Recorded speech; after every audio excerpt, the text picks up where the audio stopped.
sababu hizi mashine tunasema zenyewe zinakuwa operated by hydraulic au electric, kwamba wale manufacturer wamekuwa wamezidesign hizi mashine kwamba wewe hata hautumii nguvu sana katika kufanya matendo yale kwa ajili ya shughuli yako ambayo wewe unataka kuifanya.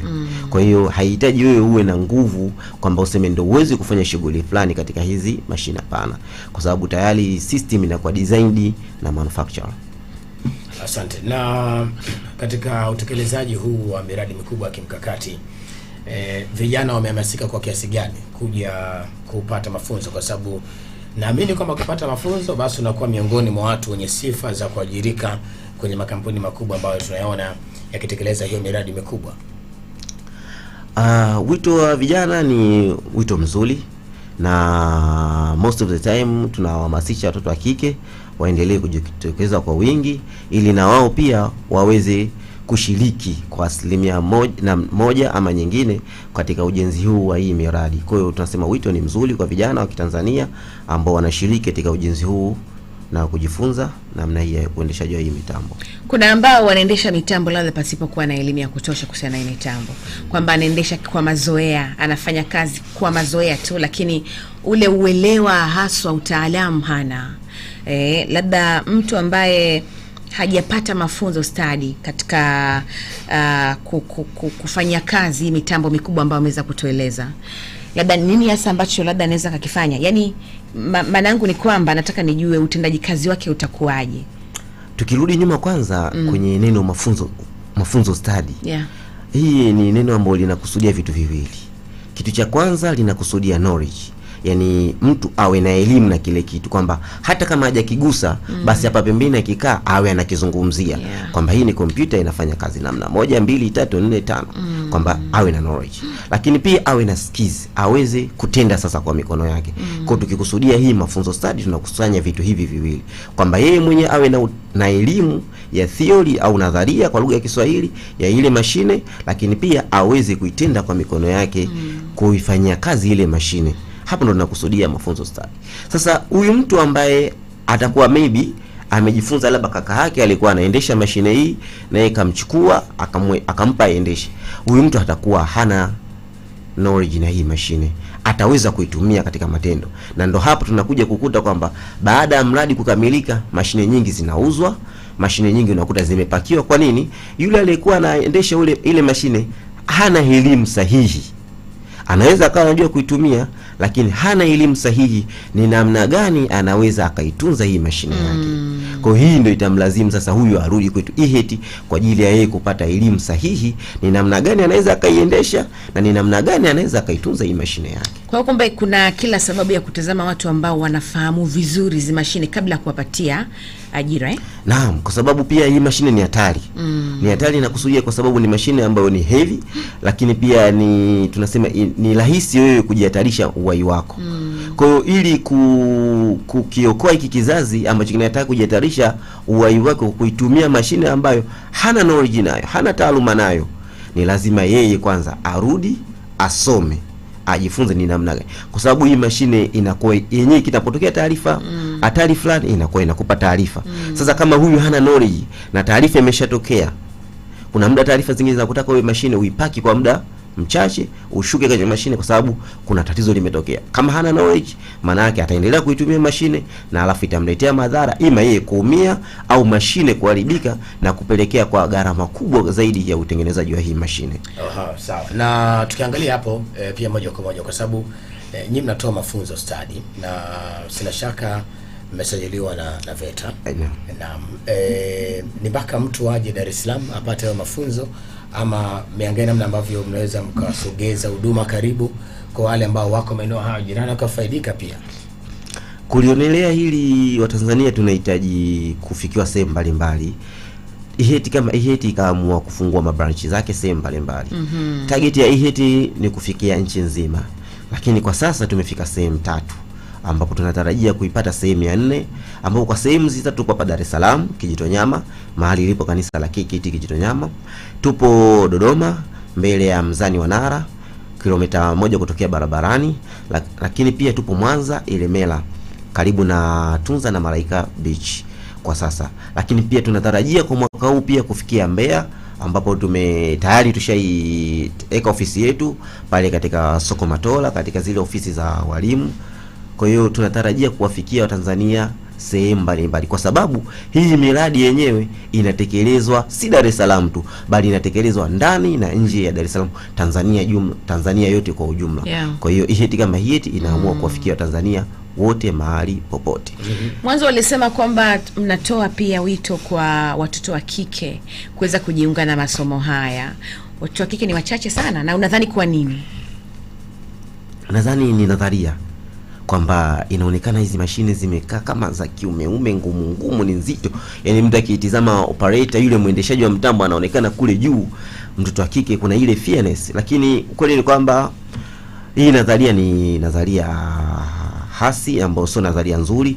Ni hii mitambo ni rahisi tu, na mtu anapanda tunamfundisha utaratibu wa kiusalama zaidi, na yeye kukana akikaa na kuwa comfortable kabisa, ana uwezo wa kufanya kazi yake. Kwa hiyo hii nadharia ni nadharia hasi.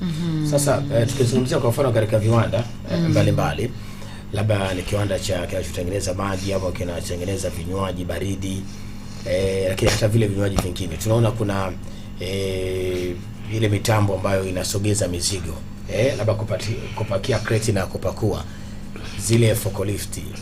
Vipi hamasa ya vijana kuja kusomea hiyo forklift, hasa kina dada?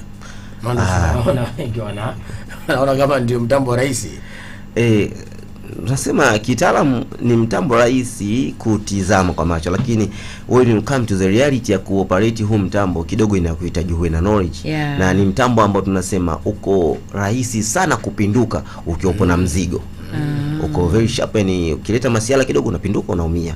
Sasa kwa hiyo wito ni mzuri kwa upande wa kina dada, na kweli wanakimbilia mashine hii, na tunajitahidi kuwapa elimu sahihi na utaalamu sahihi wa namna gani ambao wao wanaweza kaitumia hii mashine. Ni kweli ni mashine ambayo muhimu sana katika masuala mazima ya viwanda, kurahisisha ubebaji wa mizigo mbalimbali, sio viwanda tu, hata bandarini pia.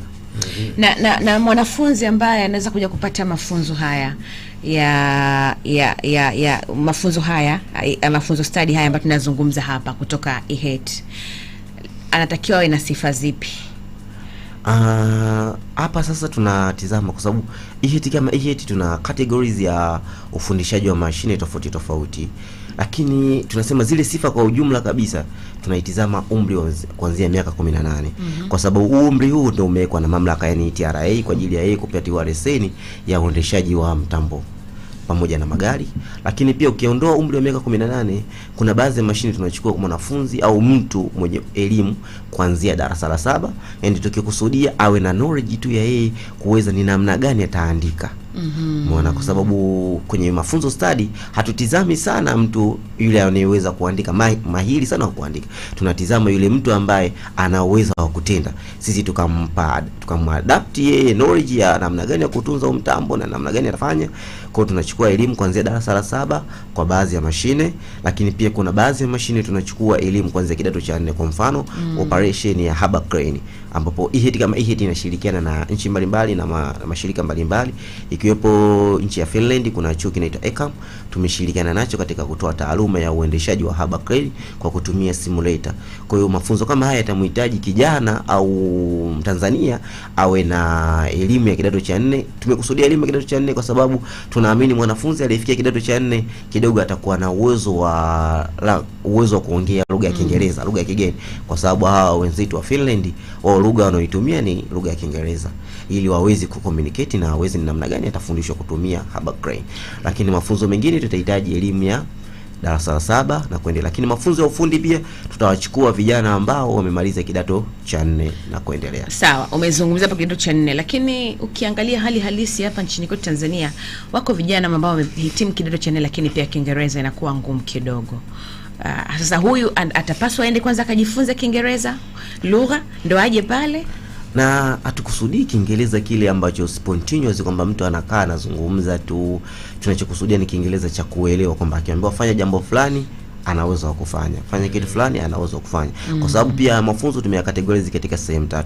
Ukiacha katika mafunzo ambayo atapata darasani, lakini pia kuna muda atapata mafunzo ya online studies ambayo atapata direct kutoka kwa wenzetu wa Finland kabla wao hawajaja hapa nchini. Kwa hiyo sasa yale zile notes yatazotumiwa, zile communication ambayo atakofanya yeye na mwalimu wake kwamba face to face kidogo, basi hawezi kuelewa nini mwalimu wake anahitaji. Kwa tuhitaji yule mtu mwenye atuseme yule awe na upeo mpana wa lugha ya Kiingereza, kwa sababu tunaamini hii sio lugha yetu mama. Yaani yule ambaye anatema yai vizuri.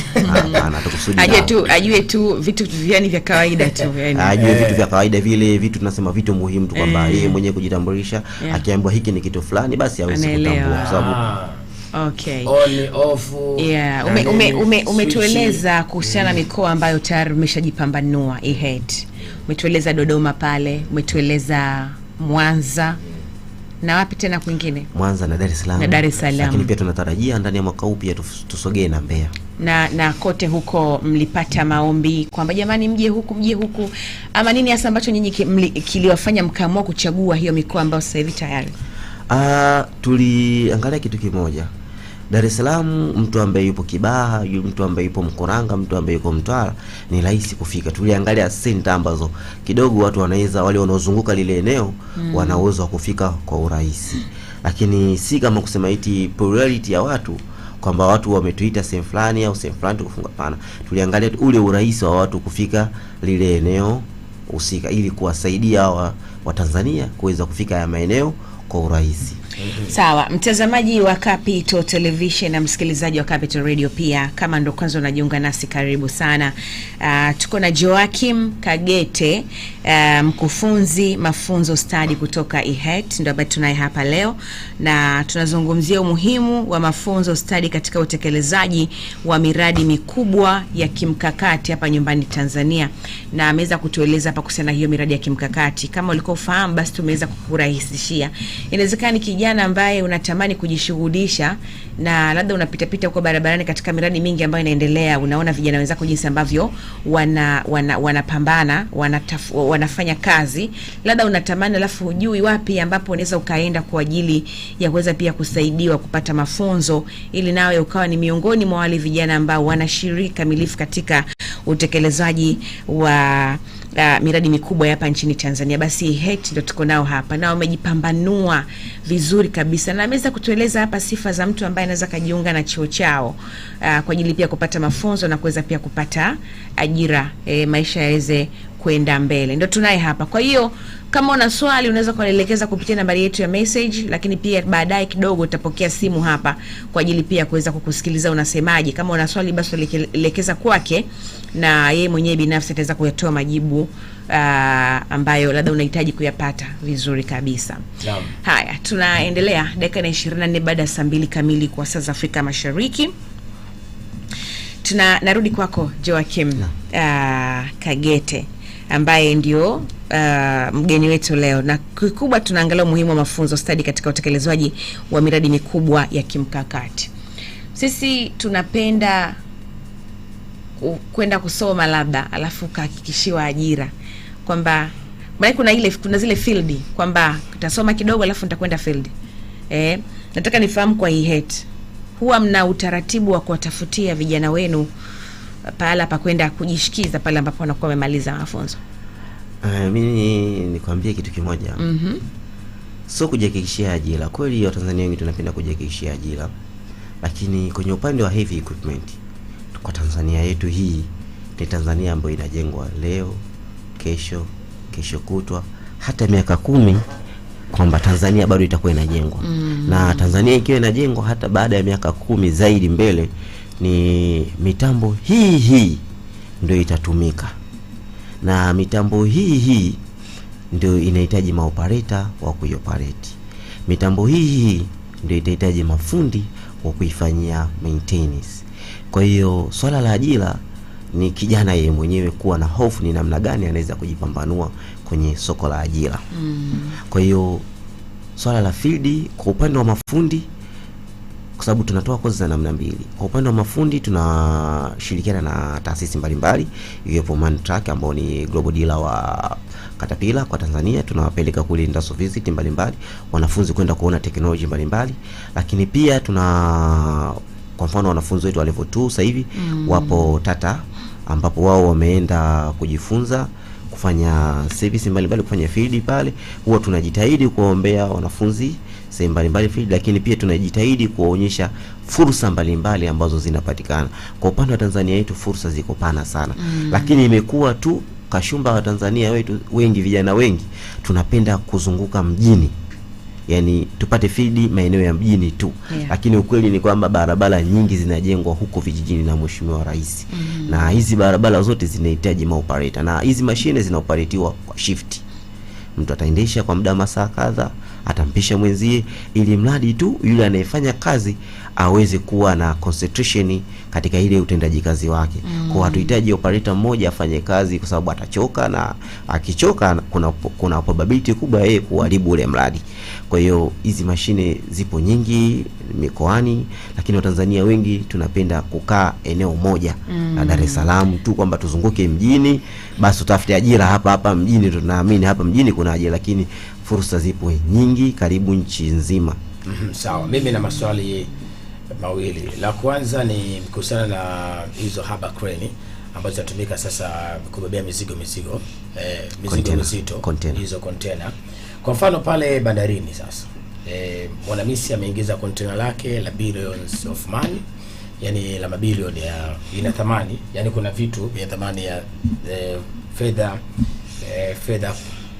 yani hivyo tu ushaeleweka kwamba la thamani, la vitu vya thamani kubwa nazunguka kutoka huko nje ya nchi, mfanya biashara huyu.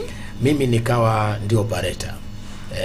Kwanza nahakikisha vipi mzigo wake unakuwa salama, kwa sababu unajua kutoa mzigo kutoka kwenye meli kuleta nchi kavu na kutoka nchi kavu kupakia kwenye gari ni issue nyingine, lakini issue kubwa ya hatari zaidi nishakushuhudia pale, kutoa mzigo kupakua kutoka kwenye meli kuleta nchi kavu. Pale inabidi umakini mkubwa, na hayo mashine makubwa ya kubebea hiyo mizigo mikubwa, kwa mfano container yale ambayo yamekwenda juu zaidi. Sawa? Yani operator anamwona yuko juu, kuna kama kamba hivi ndio inashuka na madude gani yale ya kushikilia hizo container na kunyanyua. Yani mnampikaje huyu mwanafunzi? Kwanza asitie hasara kwenye kampuni husika. Kwa sababu ukinyanyua ule mzigo kwa bahati mbaya ukaporochoka ukaingia kwenye maji, dhama shule imesha. Yes. La kwanza hilo. Lakini swali langu la pili ni kuhusiana na utaratibu huu wa mafunzo ambao mnaotoa, kwamba mkiwatoa hawa vijana tayari wameshahitimu, mna kawaida ya kuwafuatilia huko walipo, kujua changamoto zao na namna ambazo mnaweza mkawasaidia au la. Na tuanze na ile la hizo harbor crane. Umezungumzia kwenye mali, lakini hujazungumzia kwenye roho ya mtu. Maana umeitizama mali ya bosi ndio muhimu zaidi kuliko roho ya huyu mwendeshaji mtambo. Usalama kwa ujumla. Okay, kama iheti ni taasisi ambayo cha kwanza kabisa mwanafunzi kabla hatujamfundisha ni namna gani anaweza akautumia huo mtambo wake, tunamfundisha ni namna gani yeye anaweza akajitunza yeye, yani usalama wake yeye kama mwendeshaji mtambo, lakini pia usalama wa ule mtambo husika, kwamba huu mtambo je ni salama, una vifaa vyote salama kwa mimi kuweza kufanya kazi hii kwa usalama, lakini pia usalama wa mazingira yale ambayo yeye anayatendea kazi. Kwa hivi vitu vitatu tunamfundisha mwanafunzi na tunambainishia mazingira tofauti tofauti, kwa sababu kila mtu anakuwa anafanya field katika mazingira yake. Kwa hiyo yeye tutambainishia kwamba okay, wewe unafanya kazi bandarini, vitu vya kuconsider ni hivi na hivi na hivi na hivi katika usalama wako wewe, lakini usalama wa mashine yako unayoitumia utatakiwa uangalie hichi na hichi na hichi na hichi, lakini pia usalama wa mazingira ni lazima ufanye hichi na hichi na hichi na hichi, ukague mashine yako, ukague mazingira yako.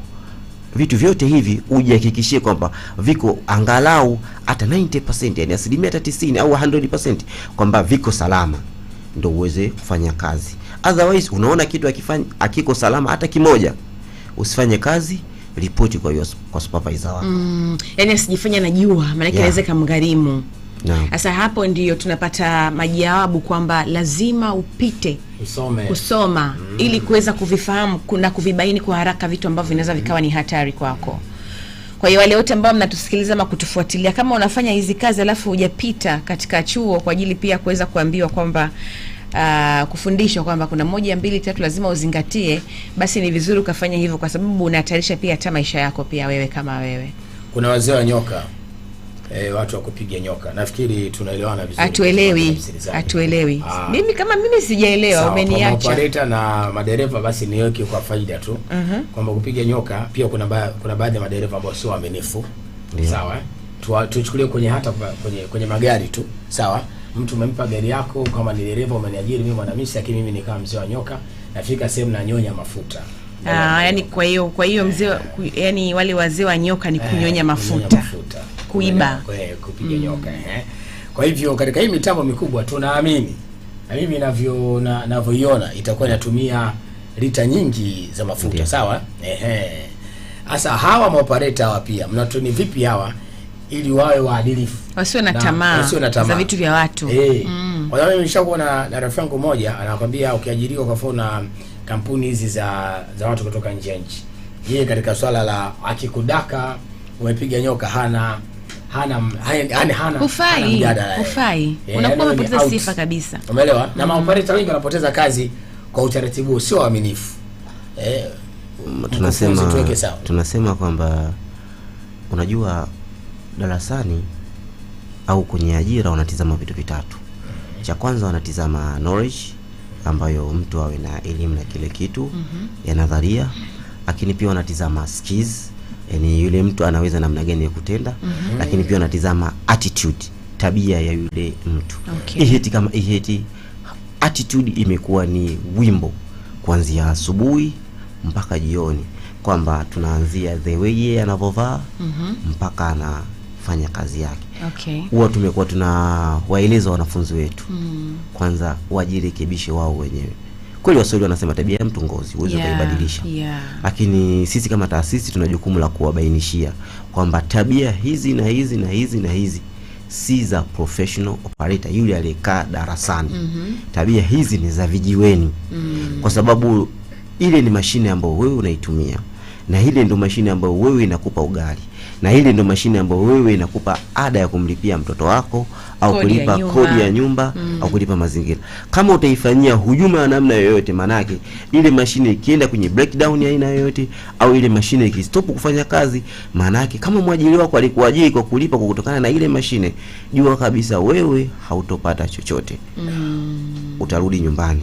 Ukirudi nyumbani, shughuli itakuja kwako wewe pia, familia yako wewe na watoto wako wewe ndio utapata tabu. Kwa hiyo sisi tunaimba hivi vitu vitatu. Usiwe tuna skills kwamba mimi najua cooperate, lakini je una knowledge? Je una attitude? Na ile mashine una tabia wewe nzuri? Kwa sababu waajiri wengi wanatizama tabia tu. Kabisa wanaamini kabisa kama una tabia nzuri, maana yake wewe utaweza kuzifanya kazi zako katika hali iliyokuwa nzuri. Kwa hiyo attitude tumekuwa tukiimba kila siku kwa maoperator, na si tu wizi bali hata unywaji pombe. Basi imekuwa ni tabia ya maoperator kwamba hawezi kufanya kazi mpaka apate pombe, au hawezi fanya kazi mpaka avute bangi. Si kweli. Na miongoni mwa sifa za operator, akili yake na mwili wake ni lazima uwe fit, yani awe salama. Kwa kama mtu atakunywa pombe au atafuta bangi, manake atakuwa ametoka katika ile akili yake tamamu. Kwa hiyo ana uwezo wa kufanya jambo lolote ambalo yeye si zuri, kama wizi na vitu vingine. Kwa mara nyingi tunawaambia operator wetu kabisa, unapokuwa eneo lako la kazi, pombe kunywa nyumbani kwenu, lala. Ukiwa eneo lako la kazi, fanya kazi zako ukiwa na akili timamu. Ile ndo kazi yako, yale ndo maisha yako. Kuna siku nilikondaga huko katika baadhi ya migodi huko, tulikondaga huko. Kuna siku moja na mimi nilikuwa ni miongoni mwao, wanapenda kwenda kushangaa. Kufika kule bwana, ukifika getini kuna baadhi ya miradi, nafikiri na sio migodi, kuna baadhi ya miradi ukifika getini kuna kipimo kile cha alcohol. Umeelewa? Yani hata kama ukawa umeonekana una asilimia fulani, uruhusiwi kuingia. Umeelewa? Na hiyo sio kwa operator tu na wafanyakazi, hata mgeni. Umeelewa? Tutauliza watu tafsiri yake, niambia tafsiri yake kwamba huko mnapoingia ukiwa na akili zako timamu, yani ukiwa huna akili timamu kidogo umeonja, inaweza kukuia tabu kidogo. Umeelewa? Aidha ukachanganyikiwa au yani chochote kinaweza kikatokea. Kwa hiyo yani sio tu kwa operator. Kama ninavyosema, yani ule utaratibu wa nidhamu kitu cha muhimu sana. Na kipindi hiki mwitikio wa vijana ukoje katika mafunzo? Mwitikio wa vijana ni mzuri. Vijana wengi wameelimika. Sio vijana tu, tunasema hata wale maoperator ambao walipata bahati ya kaka yake, baba yake, ndugu yake kwamba amemfundisha mashine wakiwa wako site, basi wao wengi wamekuwa wakirudi chuoni na kuhitaji sasa kujifunza kupata taaluma sahihi. Lakini tu so familia au so vijana, bali na mataasisi mbalimbali kwamba imeona sasa wale wafanyakazi wao ambao hawana knowledge sahihi ya utumiaji wa hizi mashine, wameamua kutuita kwenye sisi kama taasisi ambao wataalamu wa hii mitambo kwenda kuwabainishia kwamba ni namna gani wanaweza wakaitumia mitambo yao. Okay. Haya, wakati mzuri nadhani sasa kwa ajili yako wewe ambao unatufuatilia. Manake tukusikilize na wewe, inawezekana maswali yako tusikubanie. Ili basi yaweze kujibiwa hapa na mgeni wetu. Mambo mengi tumezungumza hapa na Joachim Kagete ambaye ni mkufunzi mafunzo study kutoka IHETS. Na hapa tunazungumzia umuhimu wa mafunzo study katika utekelezaji wa miradi mikubwa ya kimkakati. Na ameweza kututajia hapa miradi gani hiyo ambayo tunaitazama. Kwa hiyo ni wakati wako wewe ambaye huna cha kufanya kuchangamkia fursa hii ili basi mwisho siku uweze kupata chochote. Na ameweza kusisitiza hapa kwamba tunakimbilia sana mijini kwa kishtwani, tunapenda kuishi mijini tukiamini kwamba ndo tutapata, lakini tuambiwa kazi ziko huko nje. Toka nenda vijijini, huko kuna maeneo mengi, barabara zinajengwa, kuna miradi mingi ambayo inaendelea. Kwa hiyo tutoke, yani unasema kwamba anaitafuta achoki. Kama utaamua kukaa hapa ndugu yangu usubirie kazi, basi wewe utakuwa umechoka. Karibu sana kwa nambari yetu ya simu ambayo ni 0677028826 tuzungumze hapa, lakini message yako itasoma kupitia 0676929238. Kuna message hapa lakini pia kuna message hapa, lakini pia kuna maswali na maoni pia. Kwanza tuanze kuwatambua wale ambao tuko pamoja kupitia Capital Radio Tanzania ambao unatufuatilia kupitia Facebook yetu account, na naomba kama unatufuatilia basi andika pale maoni yako, ama kama unafuatilia sisi pia utaratibu huu tuko nao, tunakwenda kuwatambua kwamba tunaona kupitia kurasa yetu ya Facebook hapa. MC Notabene Manuel Mwakamala au Msela wa Yesu kutoka The Magic Team. Huyu ni Esimile Kila Mbeya, anapatikana kule pamoja sana. John Oms kutoka kisiwa cha Marash ya Karafuu Zanzibari kule ama Zenji, yuko pamoja nasi leo. Baba Precious kutoka Moshi Kilimanjaro, Adam Ngigiri kutoka Saluni Mabibo Vina Dar es Salaam, pia tumekuona. Kama unatufuatilia kupitia kurasa Facebook, tuandikie message yako hapa ili tukutambue pia kama hawa. Haya, message ya kawaida tutarejea baada ya simu yako mtazamaji na msikilizaji. Okay, katika line ya simu yuko msikilizaji hapa. Hello.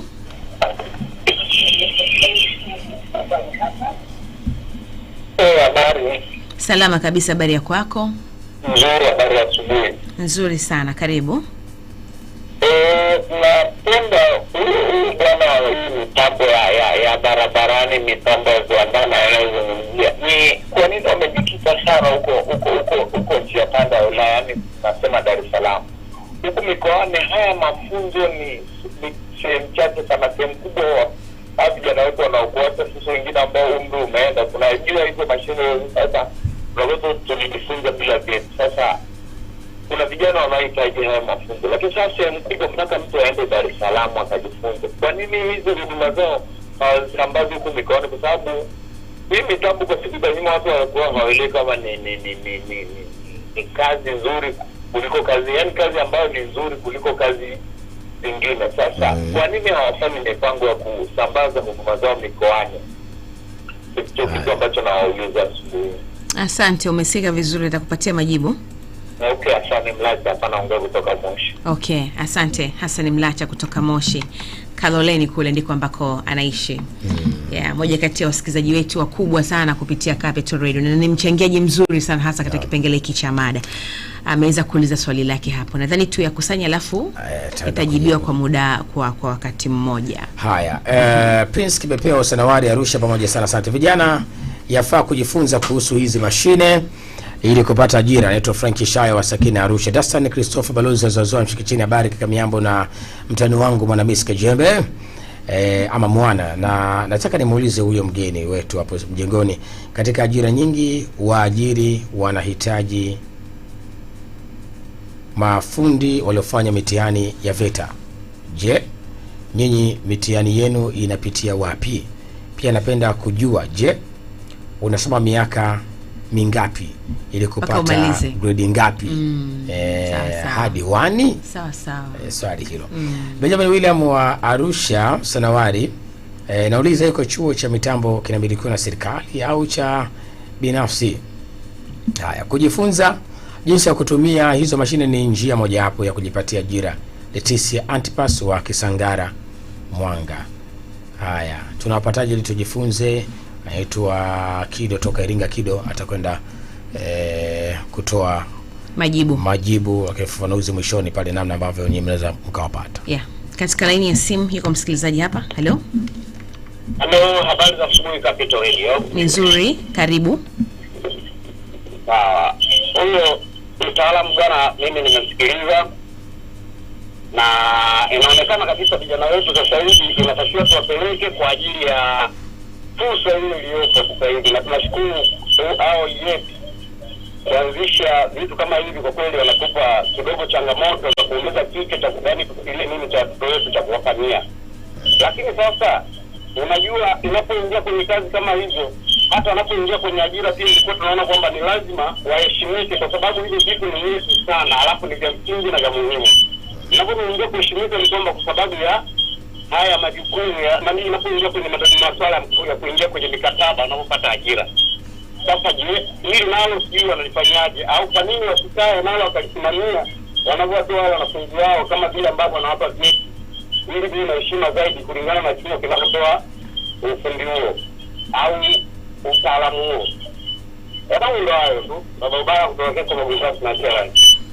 Asante Baba Ubaya, umesika vizuri na utapata majibu pia ya maswali hayo ambayo umeweza kuyauliza hapa. Habari, mimi ni Hemedi yupo Ilala. Kwa mtu anayejiunga mara ya kwanza, mafunzo hayo itachukua muda gani kuhitimu? Swali hilo. Katika laini ya simu iko msikilizaji. Hello. Salama, za kwako?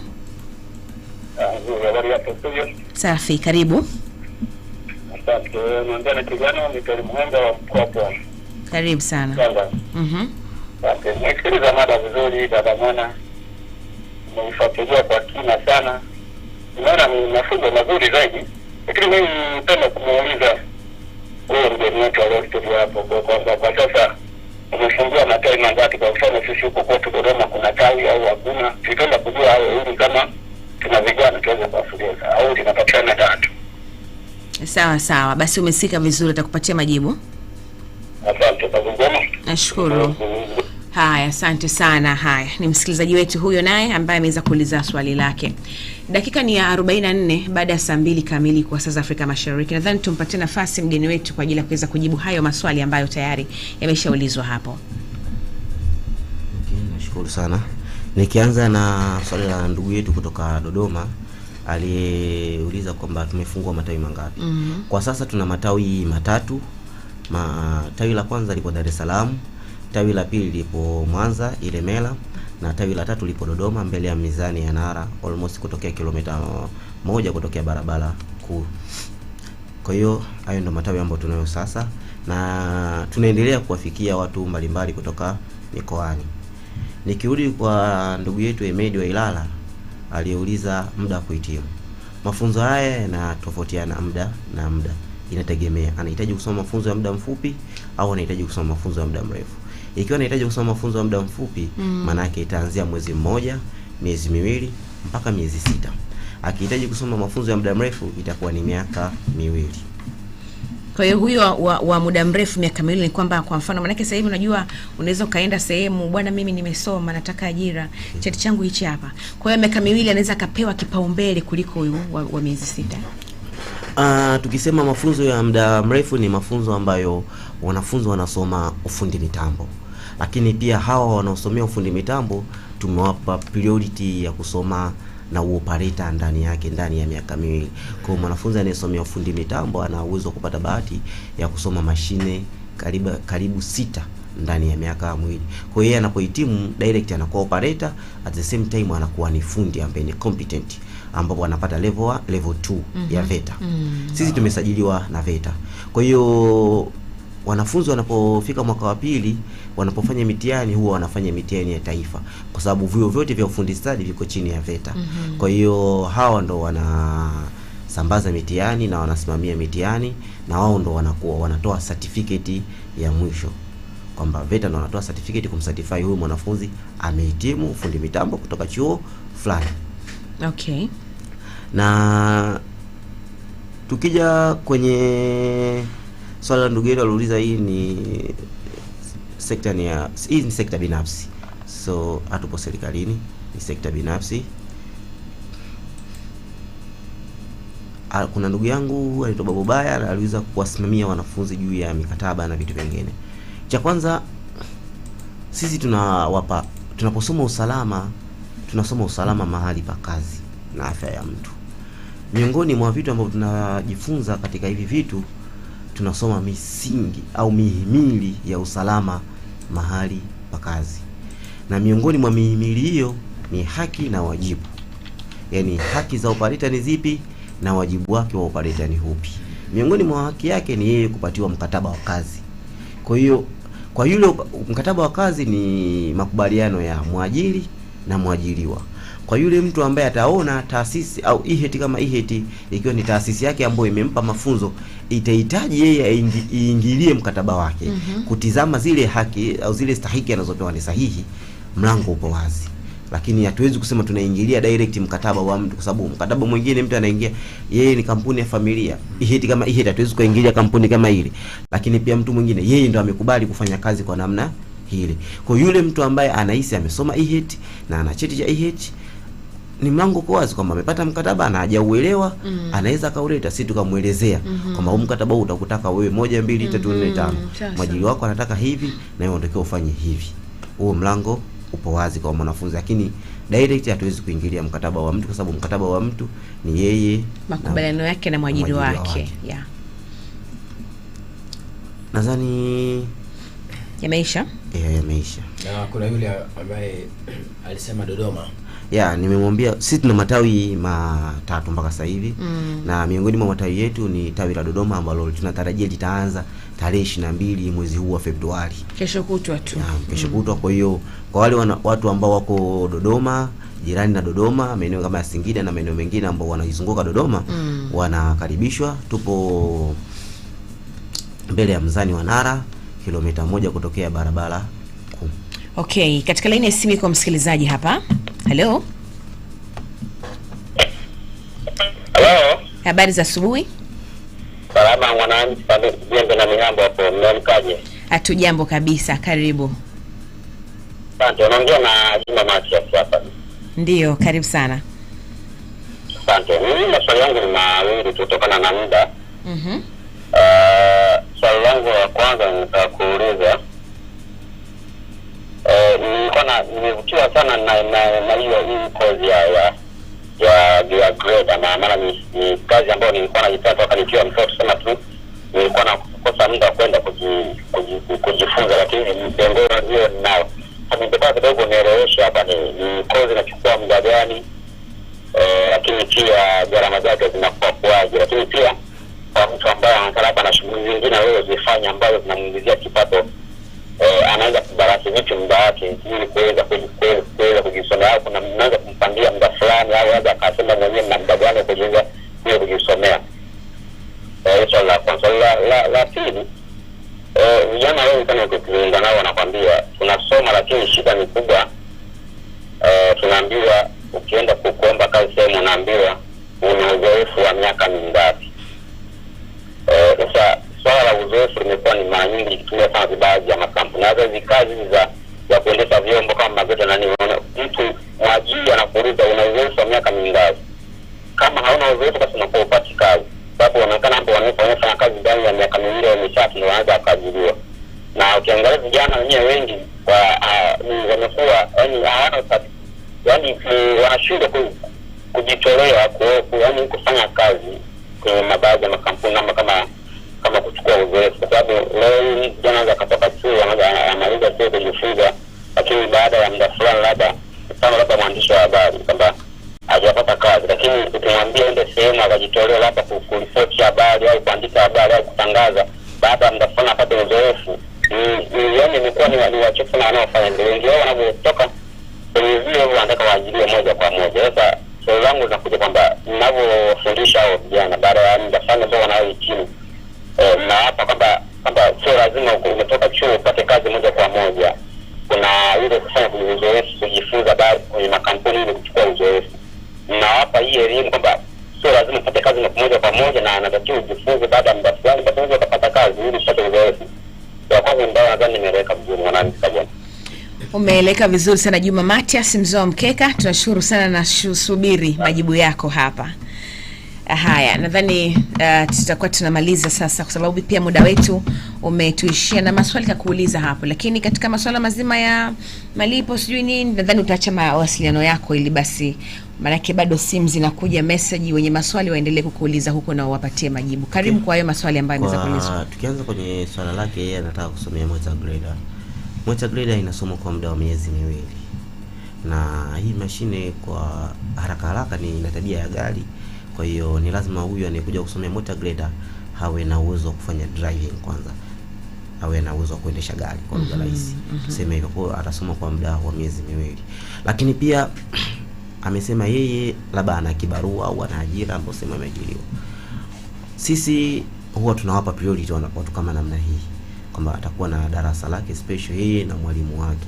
Lakini inapokuwa muda wa practical tunakwenda sasa kufanya kazi kwa vitendo, yeye ajue ni namna gani anaitumia ile motor grader yake sasa katika reality, huwa tunamuomba kidogo aombe likizo kwa muda fulani ili tushiriki naye kuanzia asubuhi mpaka jioni.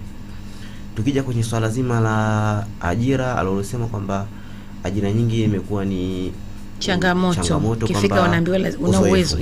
Sisi tumekuwa tunawaambia kitu kimoja wanafunzi wetu.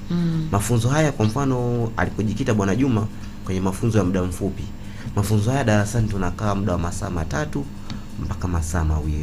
Itategemea na kipindi husika hiyo. Sasa huwa tunawaambia wanafunzi, darasani tunaingia kuanzia saa 8:30.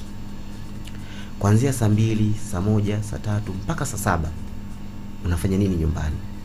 Kwa nini usitoke ukaenda kwenye mradi fulani ukamwambia mimi ni mwanafunzi, barua hii hapa, ninaomba angalau nitizame ni namna gani hii mashine unaifanyia kazi kuanzia asubuhi mpaka muda fulani. Baada hapo mimi naenda darasani kwa ajili ya yeye kujisogeza karibu na industry.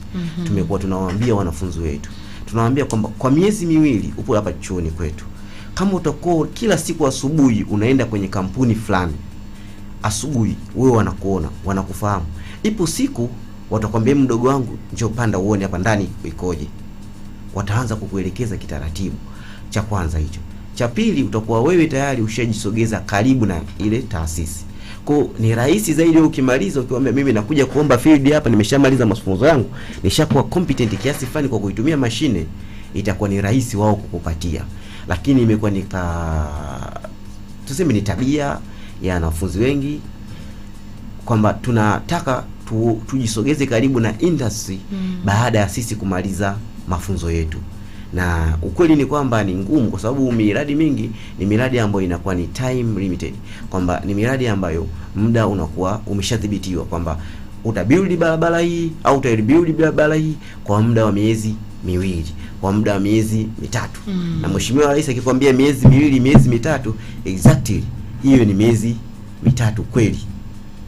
Atahitaji nyongeza yote, labda iwe kuna fault kubwa imetokea, swala la mvua na vitu vingine vizuie, lakini otherwise hakuna kizuizi, basi ufanye mradi wako ndani ya muda husika. Sasa ukiwa umetoka chuoni direct na hujijisogeza karibu na ile industry, na mtu yeye anahitaji kufanya mradi wake kwa muda wa miezi 2, itakuwa ni ngumu kukupokea wewe. Lakini kama ataamua kutumia hii njia ambayo tunawaambiaga mapema kabisa, wiki ya kwanza, wiki ya orientation, tunawaambia kabisa, jamani, tayari nyinyi ni wanafunzi, chukueni barua, jisogezeni katika viwanda, kampuni mbalimbali, katizame yule operator ni namna gani anaanza kufungua kazi yake asubuhi mpaka muda wa mchana. Ukitoka hapo njoo darasani, ipo siku utapanda mashine. Na ni kweli kuna baadhi ya mabinti wamefaidika na hii kauli yetu, wengi wamepanda mashine muda mrefu, anakwambia mwalimu, mimi sasa hivi tayari nimeshaka kwenye mashine zaidi ya mara 7, yule operator sasa hivi ananiachia, ananifundisha na nini. Kwa hiyo yupo karibu na industry hii, itamsaidia yeye kupata uzoefu. Cha kwanza atakuwa ndani ya muda wa miezi miwili tayari atakuwa na uzoefu wa miezi miwili, lakini pia akimaliza, maana yake ni rahisi ile kampuni kumchukua huyu mtu. Sawa, sasa muda wetu umetuishia, lakini kuna maswali bado katika message, lakini pia bado simu inaita hapa. Tunaombeni basi tufanye kitu kimoja, tukupatie fursa kwa ajili pia kuweza kutoa mawasiliano, ili kama kuna maswali basi yaweze kuelekezwa kwenu IHET, na muweze pia kuyajibu moja kwa moja.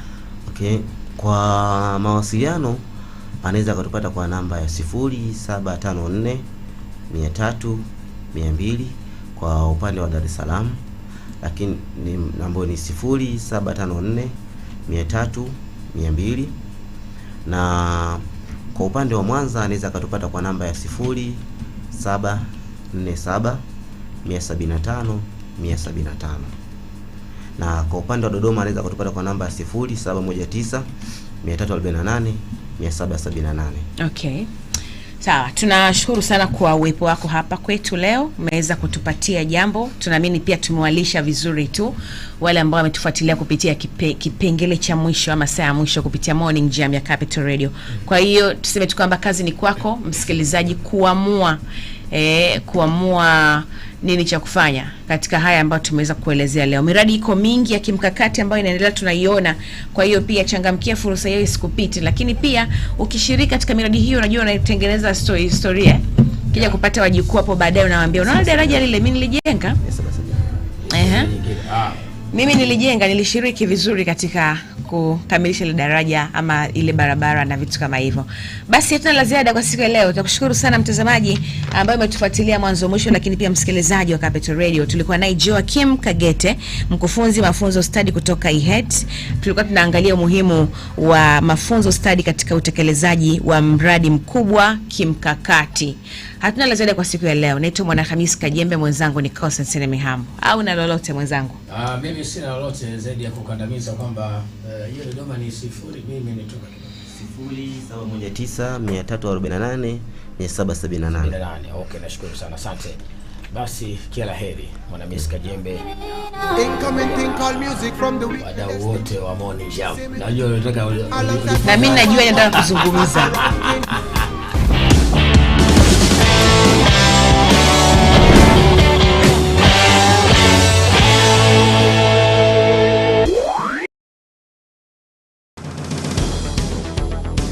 Jumatatu hii katika kipindi cha dakika 45 ni Mheshimiwa Dr. Hussein Mwinyi, Rais wa Zanzibar na mwenyekiti wa Baraza la Mapinduzi. Tumeona umeanza kwa kasi kweli kweli. Huko mtaani wanatumia neno kasi ya 4G. Pengine siri ni nini hasa Mheshimiwa Rais? Ni kwa sababu tu kwamba tumechelewa, na kwa maana hiyo wakati wenzetu wanatembea sisi lazima tukimbie, na ndio maana tumeona kuna kila sababu ya kuweka spidi ya aina yake ili kutimiza matarajio ya wananchi walio wengi ambao kwa kweli wana matumaini makubwa. Lakini Wazanzibar wanaelewa spidi hii ambayo unaenda nayo ama umeanza naye? Kwa kweli ni kwamba ni jambo jipya, lakini kila jambo linazoeleka. Kwa hivyo tunaanza na tunasukumana, na ni mategemeo yangu kwamba baada muda mfupi wote tutakuwa tumeelewana, tunaenda kwa spidi moja. Ni Jumatatu saa 3 usiku hapa ITV na Radio 1. Usimkose.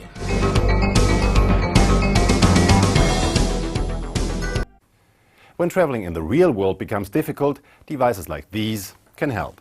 With VR goggles, we can explore extraordinary places and even travel in time. What VR makes possible, our topic today on Shift.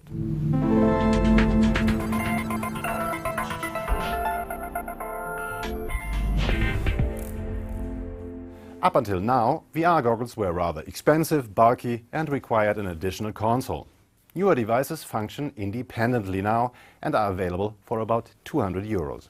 The best results are still achieved by permanently installed high-end systems though.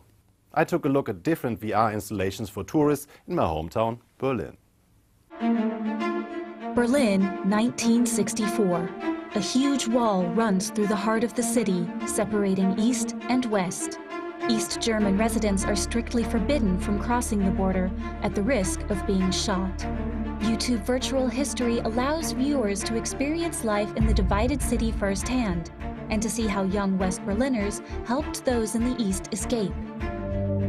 This man in this picture is Klaus Michael von Keusler. He's my grandfather, and in this picture you see him building a tunnel under the Berlin Wall.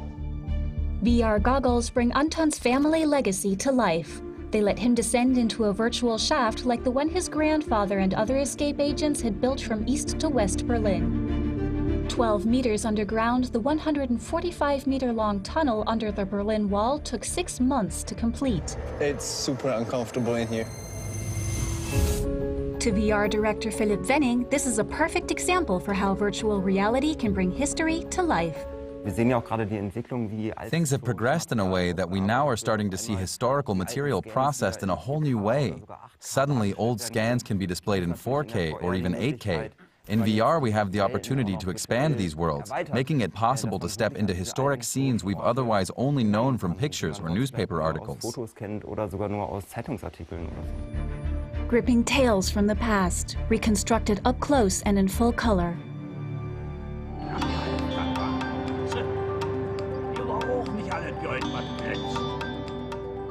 Crossing the 1970s border at Checkpoint Charlie is no simple task, not even in VR. But this installation for Berlin tourists also saves room for a nostalgic glimpse into former East Berlin. Traveling through time is just so much fun. Some developers want to go one step further and use VR to make history relivable. How would you like to take part in the March on Washington in 1963, when civil rights activist Martin Luther King held his famous speech?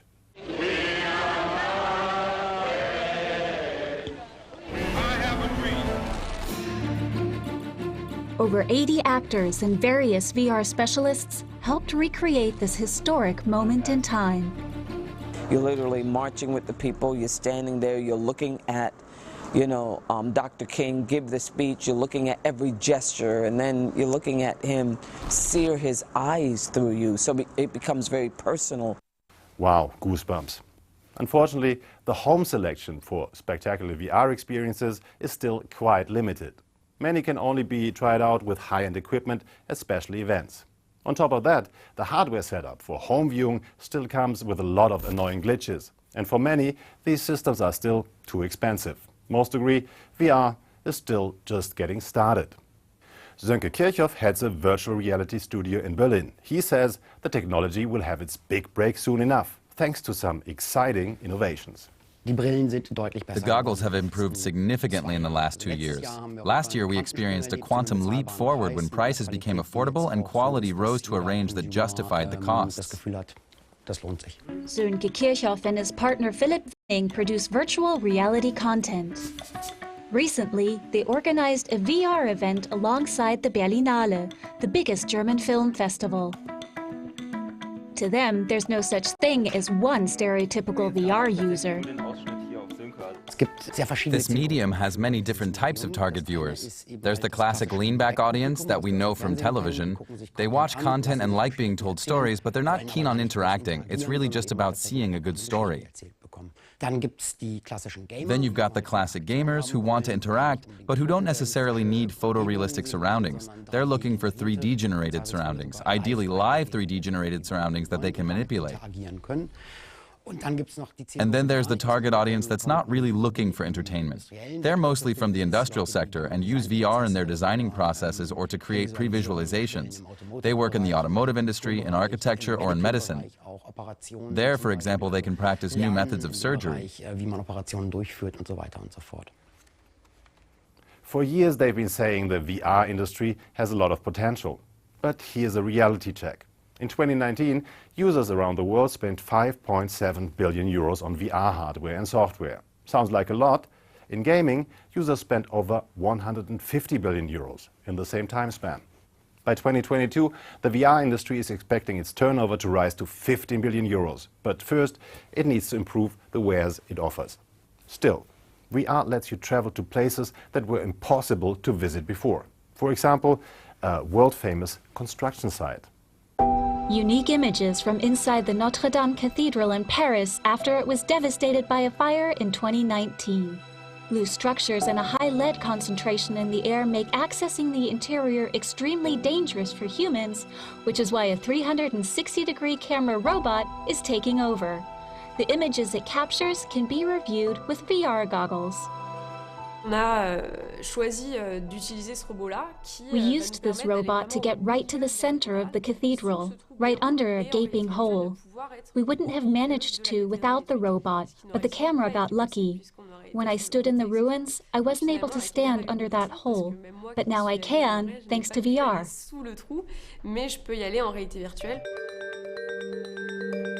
Just a few weeks before the fire, filmmakers Chloé Rochereilly and Victor Aguillon had finished shooting a 3D documentary on the world-famous church. After the fire, we realized we had captured a moment in Notre Dame's history that we could now give back to the public. By combining film material from before the fire with new images recording the damage the fire had caused, the two filmmakers have now produced a second documentary. Rebuilding Notre Dame accompanies the reconstruction of the famous church. It shows one-of-a-kind depictions of the cathedral's damaged interior. These images are extraordinary. They were filmed in virtual reality, so in 360 degrees, with a very high definition and in 3D. That creates a separate image for the left and right eye each. It makes you feel like you're really there. Virtual reality goggles let you independently explore the cathedral in this 16-minute-long film. Sensors enable you to navigate through the building freely using your own body movements, but the experience is strictly limited to VR. In the real world, Notre Dame is currently still closed to visitors. Giving users the feeling of being in the midst of it all, that's the goal for virtual reality. And the more sensors come into use, the more real the experience will seem. We've had a look at a VR installation which offers a unique acoustic experience, listening to music just the way it sounded when composer Johann Sebastian Bach had it performed in the 18th century. The chapel at Schloss Weimar, a mystical place for Bach fans around the world. Burned down in 1774, this painting was all that was left of it. Now, it's been rebuilt in virtual reality. Blueprints for the architecture and sound composition were kept as faithful to the original as possible.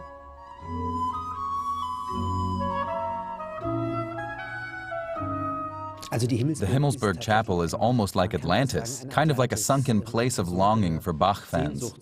For years I dreamt of recreating the Himmelsberg so others could experience it, and that dream has finally come true. The music was performed on historic instruments in an echo-free room at the Technical University Berlin. That way, the sound could later be adjusted to fit the chapel's acoustics. The organ sounds just like it did in Bach's times. VR can make dreams come true. I've always wanted to be a crocodile, for instance. What's it like to be a caiman gliding down the Amazon River? Or a tree frog hopping from limb to limb? In this virtual reality installation, participants can take on the lives of 5 different animals. My favorite animal is the vampire bat. It's so cuddly. And I love the way its experience has been recreated. You get to fly through the rainforest by night, and with the bat's night vision, it's simply amazing. Ina Krüger and her team at the Interactive Media Foundation Company in Berlin designed this VR installation. They recreated 400 hectares of Brazil's Tumucumaque National Park in the Amazon rainforest. The whole project took over a year. 7,500 plants alone had to be individually drawn and programmed. The installation is now touring museums around the world. We wanted to create an emotional experience that you can delve right into. We wanted viewers to enjoy themselves and become interested in the animals and the way they experience the world. And I must say it's working. We've had lots of people asking us, is it really true that the poison dart frog sees those crazy colors at dusk? How did you find that out? Where can we learn more? Wie habt ihr das rausgefunden? Wo können wir mehr darüber erfahren?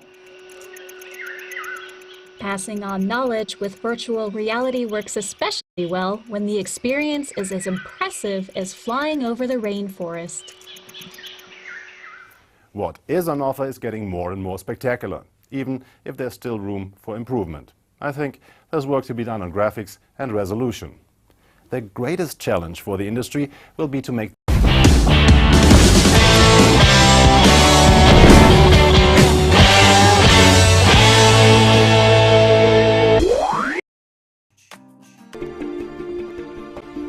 Tell us, when we speak about biodiversity, what is it that really is in detail?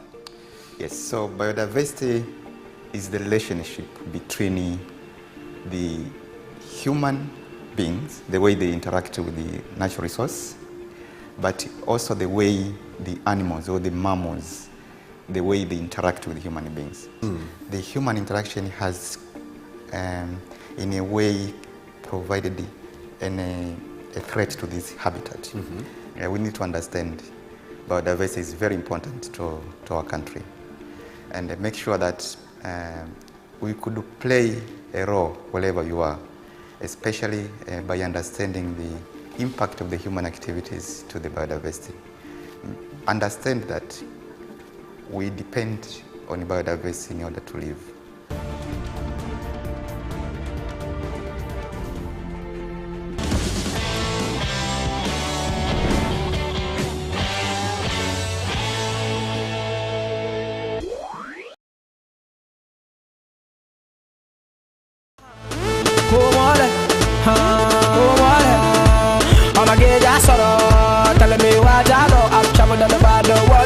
I've never seen a girl like this before. They killing me slow, and the dance they do too sweet. Ghana girl Tobado, sexy lady Tobado. This kind of dance you they do as on. Say which kind of dance yeah, you they do for me as on. Ha, see.